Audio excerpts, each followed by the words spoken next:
Today I want to talk about Caylin Newton and his decision to transfer to Auburn University, and all that's coming up after the bumper. Don't be cornering me.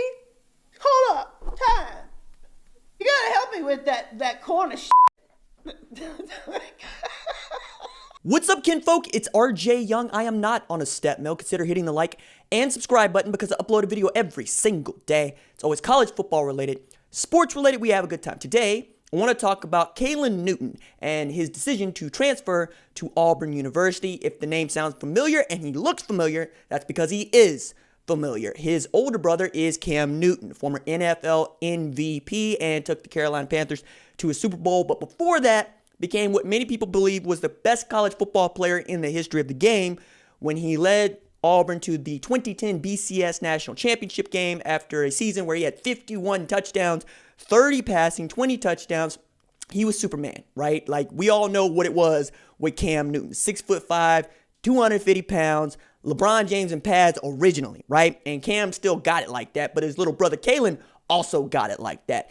And when he decided to go to Howard, I thought that was a big deal, and it turned out it was. And it was also an homage to his father, Cecil. Cecil, who had played at an HBCU, wanted his son and his other son to attend an HBCU. Cam was just too good and too big to end up at a HBCU like Howard, and Cecil cited as much, going, look, when Penn State, Ohio State, Michigan, and those places have $100 million revenue streams, you can't always expect the best players to want to go to HBCUs where their budget is a fraction of what it should be, right?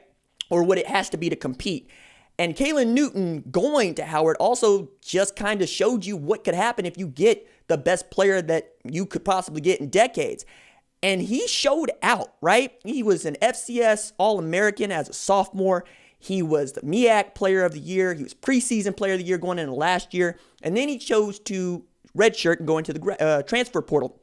And one of the reasons that was cited, because he was one of several players that just left the team, was verbal abuse. I mean, shout out Ron Prince, who not only was not getting it done at Kansas State, apparently running off the best player that Howard has produced in decades so that he could go into the portal. But he's going into the portal as a graduate transfer, which is a big deal. It means he got a diploma from Howard University, which is the Harvard of HBCUs. Very proud of Howard's legacy and the legacy of, well, black colleges at a time, especially when it feels like some of them are going to have to close their athletic doors if things keep up, because the money's got to roll in HBCUs in a very real way. And Caylin Newton was a shiny object when it came to those, because in 2017, he engineered the biggest point spread comeback in history when his Howard Bison beat UNLV 43-40.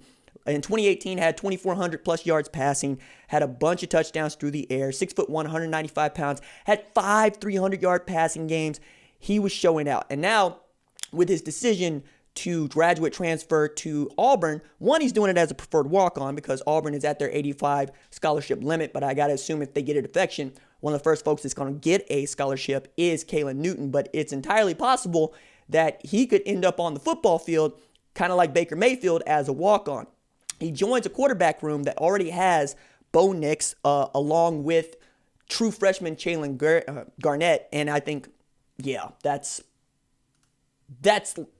likely to change, if for no other reason than I don't expect Bo Nix to be the best player at that quarterback position as a sophomore. Cord Sandberg might have some things to say about that. And then in 2021, they just picked up a commitment from Dematrius Davis, and I think Dematrius Davis. And Dematrius is real good. And the 2021 quarterback room for Auburn is going to be an experience, right? If it stays together.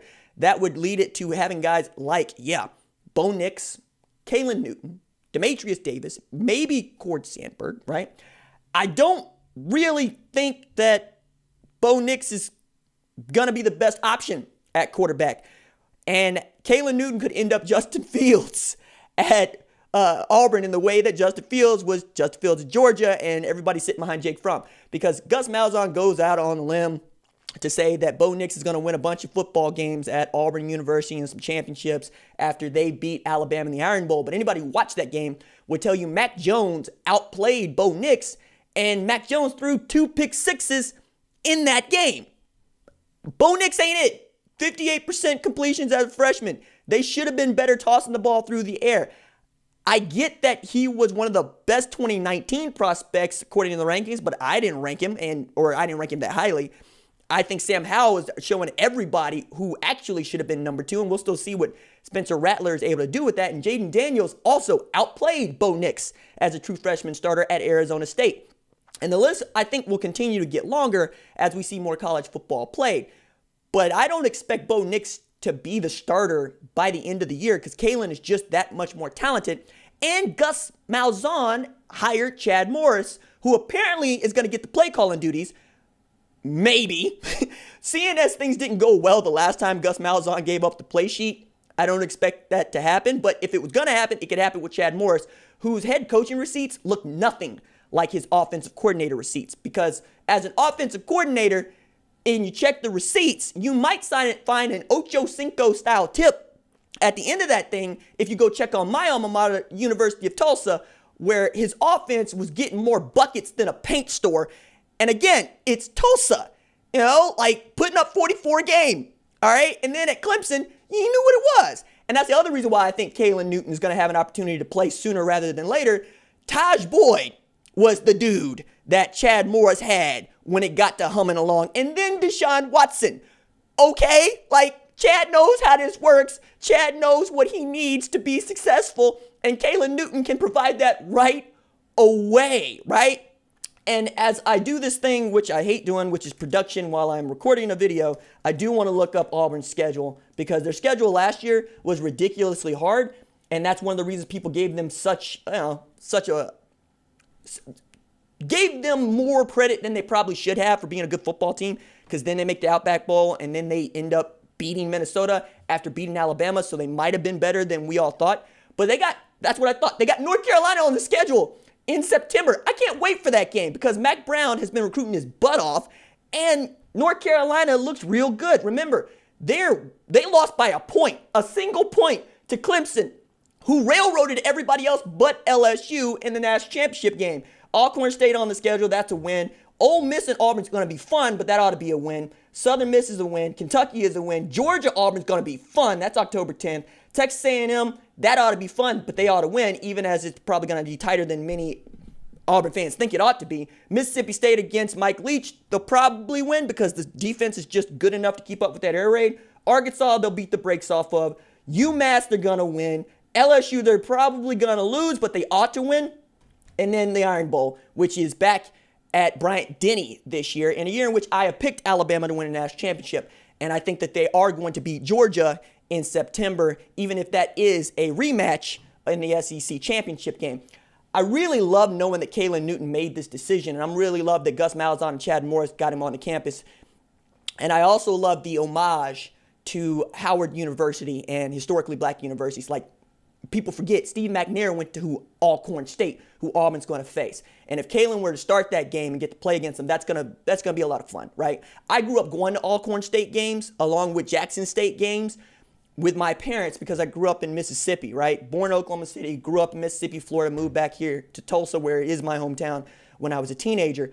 But I have ties to all of this stuff, right? I have friends that went to Auburn. I have friends. My mother graduated from Southern Miss. She was at grad school there when Brett Favre was quarterback. I know all about Patrick Surtain. You can see how college football is kind of in my blood, but so is HBCUs. My cousin went to Morris Brown.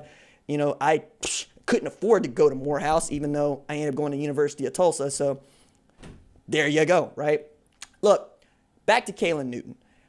He's not going to be his brother Cam, but he can be better than Bo Nix. And if he is better than Bo Nix, they could win more games than they lose. And Bo Nix gets a lot of credit for that engineered final drive against an Oregon team that really is that loss away from perhaps playing in the national or in the college football playoff semifinal over Oklahoma. It just didn't break that way. So a bit of news. And also add into there this idea that we're going to get college football back and get it back on time, because at least one college football insider in Joel Klatt says he's 100% sure we get college football, probably more than likely on time and with some measure of fans in the stands. I am not prepared to say that we are going to get it. I am sure, more sure every day that we're going to get it and get it on time. It's about how, and it's about what precautions we're going to take, what PPE we're going to use, and how we're going to make sure that 100 kids at 130 universities plus support staff are fairly taken care of, and they can't spread anything that they might contract, because it's not a question of whether or not somebody's going to test positive. It's a question of what we're going to do if someone tests positive, and how we're going to keep a lid on this thing through the college football season, basically, which would end in January, which is when most people expect to hear about a vaccine. So all of that is in place. But I thought this was an interesting story, and I'm going to follow it just like I follow all the college football stuff. All right, that is it for me. Deuces.